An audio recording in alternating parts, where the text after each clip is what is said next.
Hello, welcome to my channel, I'm glad to see you. I usually talk about retro games here, but I've been playing a game that made me want to branch out a bit and start talking about more modern stuff. But before we begin, make sure to subscribe so you don't miss any of my future videos. And with that out of the way, let's begin.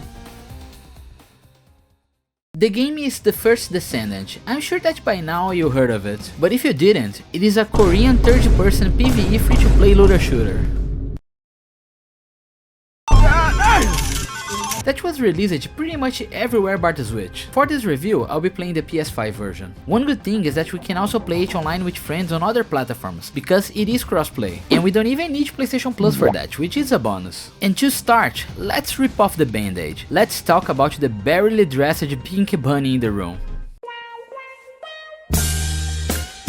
There is a lot of fan service in this game, it's inescapable. So if you really dislike this kind of stuff in video games, I think it'll be very hard to look past that. But hey, at least the fan service here goes both ways. If you're a young millennial girl fan of Harry Potter and Twilight, Enzo was made for you. Look, he's essentially Robert Pattinson. He was custom tailored for you. Unless you're Team Jake, of course. Then I'm afraid nothing can be done for your poor taste, man. And look here, if you're a zoomer, we got Eugene here, who is essentially Kim Tae-hyung from BTS. Anyways, what I'm trying to say is that there's plenty of handsome guys in this game, and practically a buffet of beautiful ladies to play as in this game. There's plenty of eye candy here, so if this is something that annoys you, it'll be very hard to avoid. Especially because the main hub of the game, Albion, is full of players, and their choice of characters seems to be based on their very specific assets, if you know what I mean. And what I mean is that Freya here is one of the strongest in the game. Her skills are very oppressive, making her the best mob killing machine in the game, and her ult is amazing for taking down bosses. Oh, what? Did you think I was talking about something else? So, let's talk about it. Like I said previously, this game is a Korean 30-person PvE free-to-play looter shooter, and one important aspect is the PvE part, meaning that we don't have any form of PvP in this game. So it pretty much lives and dies by the story it has and the replayability of the game modes it has. And I think the story mode is pretty good. It's not amazing, but it kept me engaged throughout my whole playthrough. And by the end I was very interested in the lore of the game, and was left wanting to know more about this world and conflicts. The story is about humanity's struggle to survive after the invasion of the Vogels and the Colossi, alien species that after reaching Ingress begin to wipe out the humans in search of something. With the help of Magisters, the Vogel scientific faction, humans unlocked their potential with arcane powers and started fighting back. The game takes place during this fight to take back the planet, and to try and stop the portals that the Colossi used to invade the planet. It has a few twists and turns and kept me engaged, and the good thing is that to finish the main story is not necessary to grind at all. The progression is very fair during the main story, so you can pretty much cruise through it with the weapons you drop during the main campaign. So if you are only interested to play this game as a single player story driven experience, you can pretty much do that without a problem. And I am interested to see where their story goes in the future updates. I'm especially interested in this relationship humans have with Magisters. We had a glimpse with sharing side quest missions, and I'm interested to see where it goes. Talking about that, some characters have these side missions that you unlock as you get them, and they are also quite interesting and well made. Of all the people, you! How could you do this to me? But as far as I know, only Freyna, Bunny and Sharon have them, but the devs promised more as time goes on. Well, we'll see. But here's the problem. Since this game is story driven, and like I said, very easy to beat without needing to grind for characters and weapons, what keeps the players from downloading the game, beating it in under 10 hours, uninstalling it and moving on with their lives? Well, there's a lot more to do in the game apart from the story missions. But realistically speaking, it is content that only people who like to grind in mid-max would be interested in. And that's why I ended up spending over 290 hours in this game, because that's my jam. Comparing to other free-to-play games I played, I feel like The First Descendant is very fair with unlockables. When you understand the game loop, it's easy to unlock a completely new character in under 4 hours, give or take. So the end game basically becomes grinding for resources to create new characters and weapons, then use these characters and weapons to grind for more characters and weapons. So if you're into that, you have plenty of stuff here to do. If you think that's boring, I don't think the new content they're pumping out will be enough to keep you around. The only free-to-play barrier you encounter is the cap cap on how many characters and presets loadouts you can have, which is 10 characters and 7 loadouts, so if you want to raise that, you need to spend a premium currency. Thankfully these slots are cheap, and sometimes you can buy them on the ticket store, but they are rare to find there. So if you intend unlocking a bunch of characters like I did, you might need to toss them a $5 to do so, as each extra character slots cost around $1.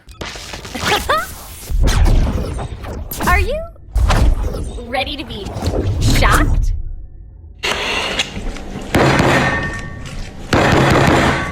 Other than that, the story is mainly for cosmetic items. It does have a few packages to speed up your game, but they are easily grindable in the game itself.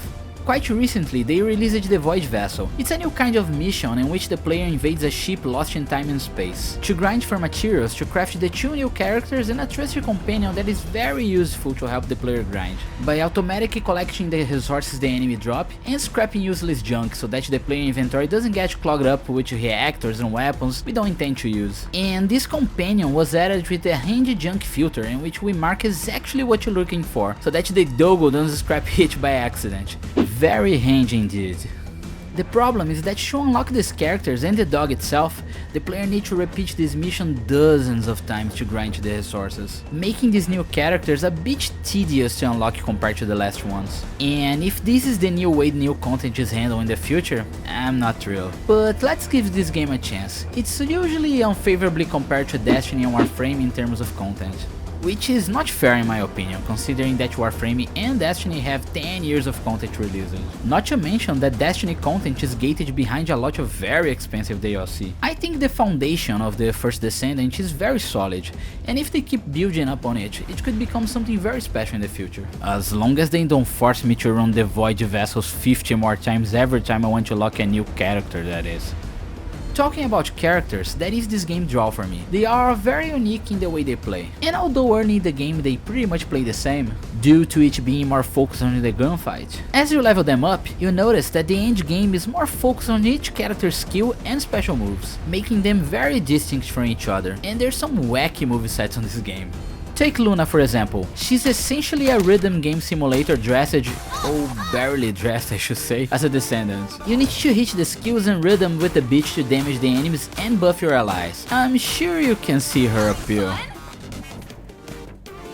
Let's talk about the game presentation and performance now. And keep in mind that I played this game exclusively in performance mode on the PS5. I think this game can be quite beautiful at times. The scenery is varied and full of little details that you will miss the first time you're passing through them, due to the chaotic nature of the game. But as you replay some missions to grind some resources, you start to notice the amount of details present everywhere and the stories they try to tell with the environment alone. For example, during the game trailers, we see the characters fighting the Colossi on the world map, but that's not what happens in the game currently. We usually intersect them before they reach Ingress, fighting them on the Void, which is some sort of arena in between dimensions. Very striking. But what is interesting is that there's a few dead Colossi on the maps, like these for example, which begs the question, is this just a nod for those trailers, or were these actually defeated by the Descendants? I love these kinds of things, it helps make the lore a bit richer. But anyway, apart from how the lighting is a bit weird sometimes, making things too bright or too dark for no reason, I think the game looks quite decent overall. And it plays very well too. The frame rates only ever dips when doing 400% difficulty dungeons while playing as Inês or as Freyna, since their skills have a lot of effects going on, but it's not too severe that makes the game unplayable or anything. It's more like an occasional annoyance. And as far as I know, there's not too many bugs or glitches in the game. During my whole playthrough, only one mission gave me problems, where it told me to go to a certain place to kill some enemies but would not spawn them for me. I had to restart the mission maybe 5 times until it worked correctly, but other than that, it worked as intended. There's not much to talk about sound. The game has its own score, but is nothing groundbreaking. It fits well with the game and will not get in the way of your enjoyment, but I don't think anyone will be lining up to buy a vinyl of this game's soundtrack. And that's pretty much it. I really enjoyed my time with the game, all 290 hours of it, god damn. And I will probably keep playing it to unlock new characters and to occasionally see what new stuff the updates have in store. And I recommend you try it out if you want to see what all the hubbub was about back when they released the full game in late 2024. Or if you want to play through the story without needing to spend a dime. It's pretty good. If you like games like Warframe, you'll probably enjoy it. But that's pretty much it for this video. If there's any other games you guys want me to cover in the future, let me know in the comments below. And let me know what you think about this game. Have you played it? What do you think about it? Are you planning to try it out? And make sure to like and subscribe so you don't miss any of my future videos. That's it for now. Bye bye.